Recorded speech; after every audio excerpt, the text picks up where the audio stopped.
찬양의 날개 위에. 이 시간에는 저드슨 유니버시티 이소정 교수님입니다.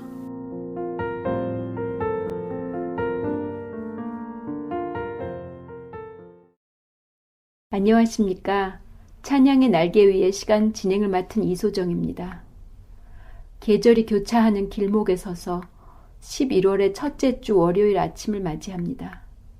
수확의 계절 가을은 우리에게 이런저런 풍성한 열매들을 선사하네요. 하지만 늘 지나다니던 길가의 나뭇잎들이 모두 떨어져 앙상해진 가지만 남아있는 것을 바라보노라면 마음이 조금은 쓸쓸해지면서 인생이 무엇일까 하는 생각에 잠기게 되네요. 오늘 나눌 찬송은 19세기 영국에 살았던 한 여성이 자신의 인생의 가을을 맞이하면서 쓴 찬송, 내 주를 가까이 하게 함은입니다. 통일 찬송가 364장, 새 찬송가 338장에 있습니다. 세라 플라워 애덤스가 그 여성의 이름입니다. 그녀는 1805년 영국 에섹스 지방의 덕망이 있는 가문에서 태어났다고 합니다. 어머니는 5살 때 돌아가셨지만 아버지가 세라와 그 여동생 일라이자의 교육을 열심히 뒷받침해 주었는데 아버지마저도 세라가 20살이 될 즈음에 돌아가신 후에 두 자매는 그동안 알고 지내던 목사님의 가정에 들어가 살게 됩니다. 세라와 일라이자 자매는 둘 다 예술 쪽에 재능이 있어서 일라이자는 예배 음악 파트를 돕고 세라는 찬송시를 써서 목사님의 사역을 도왔습니다. 그러던 중 세라는 윌리엄 애덤스라는 엔지니어를 만나 결혼하게 됩니다.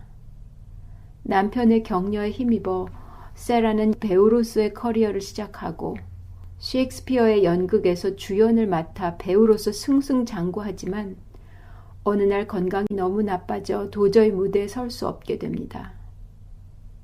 그녀의 어머니를 돌아가시게 한 병, 그리고 그녀의 여동생 일라이자가 또한 겪고 있는 병, 바로 결핵에 그녀도 걸렸다는 사실을 알게 된 것입니다. 그 후 세라 애덤스는 신앙 잡지 등의 글을 기고하고 연극 대본도 출간하는 등 저술에 힘을 쏟던 중에 어느 날 설교에 부합하는 찬송시를 써달라는 목사님의 부탁으로 13편의 찬송시를 써냅니다. 그 중 하나가 오늘 나누는 찬송 내 주를 가까이 하게 함은입니다. 이 찬송은 창세기 28장의 이야기를 바탕으로 하고 있습니다. 야곱은 형 에서의 복수의 칼날을 피해 머나먼 외삼촌 집을 향해 걷다가 밤이 되어 돌베개를 베고 잠을 청하죠. 노정이 피곤했던지 야곱은 불편한 잠자리에도 불구하고 잠이 들고 꿈속에서 하늘과 맞닿은 사다리에 천사가 오르내리는 것을 봅니다. 세라 애덤스는 이 성경 구절을 묵상하면서 아마도 자신의 살아온 생애를 하나하나 반추했을 것 같습니다. 기쁜 날들도 있었겠지만 야곱이 당하고 있는 것 같은 어려운 순간들도 많았을 것입니다. 무엇보다도 30대의 결핵에 걸려 하고 싶은 일을 내려놓아야 하는 자신의 처지를 생각하면서 우울했을 것입니다.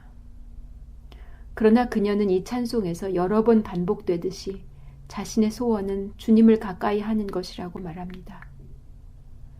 내 주를 가까이 하게 함은 십자가 짐 같은 고생이나 내 일생 소원은 늘 찬송하면서 주께 더 나아가기 원합니다. 내 고생하는 것 옛 야곱이 돌베개에 베고 잠 같습니다. 꿈에도 소원이 늘 찬송하면서 주께 더 나아가기 원합니다. 3절에서 그녀는 야곱이 꿈에서 본 천국에 이르는 사다리를 자신도 오르고 있다고 생각하면서 천사가 자기에게 손짓하여 부른다고 표현하고 있습니다. 천성에 가는 길 험하여도 생명길 되나니 은혜로다. 천사 날 부르니 늘 찬송하면서 주께 더 나아가기 원합니다. 야곱이 잠 깨어 일어난 후 돌단을 쌓은 것 본받아서 숨질 때 되도록 늘 찬송하면서 주께 더 나아가기 원합니다. 야곱은 꿈속에서 하나님의 축복을 받은 후 아침에 일어나 자신이 베고 잤던 돌베개로 하나님께 예배하는 제단을 쌓고 그곳을 베델, 즉 하나님의 집이라고 이름짓습니다. 세라 애덤스는 그것을 본받고 싶다고 하면서 숨질 때 되도록 늘 찬송하며 주께 더 나아가기 원한다고 고백합니다. 원래 세라 애덤스는 이 찬송을 5절까지 지었는데 많은 찬송가 집에서 4절까지만 수록하고 있고 어떤 찬송가 집에는 다른 저자가 덧붙인 6절도 실려 있습니다. 그 6절의 내용은 다음과 같습니다. 아버지 집에서 안식하며 그 사랑 속에서 복 누리고 영원히 영원히 주 찬송하면서 주 곁에 있기를 원합니다. 세라 애덤스가 작사한 이 찬송에 처음 곡을 붙인 사람은 그녀의 여동생 일라이자였습니다. 그러나 현재 우리가 알고 있는 곡조는 미국 작곡가 로월 메이슨이라는 분이 작곡한 곡조입니다. 이 찬송은 특히 그 유명한 타이타닉 호가 빙산에 부딪혀 두 동강이 나서 가라앉기 직전에 배에 타고 있던 현악 합주단원들이 죽음에 직면한 승객들을 위해 연주했다고 알려져 왔습니다. 오늘은 이 찬송 선율을 장성찬 씨의 첼로 선율로 들으시겠습니다. 단풍색의 화려함이 모두 사라진 늦가을의 앙상함 속에서도 우리 마음 깊숙한 곳에 자리한 영원한 삶에 대한 믿음 때문에 그리고 그 영생을 주신 예수님께 더 가까이 가고픈 소망 때문에 부요하고 아름다운 하루가 되시기를 기도합니다.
지금까지 저도선 유니버시티 이소정 교수의 찬양의 날개 위에였습니다.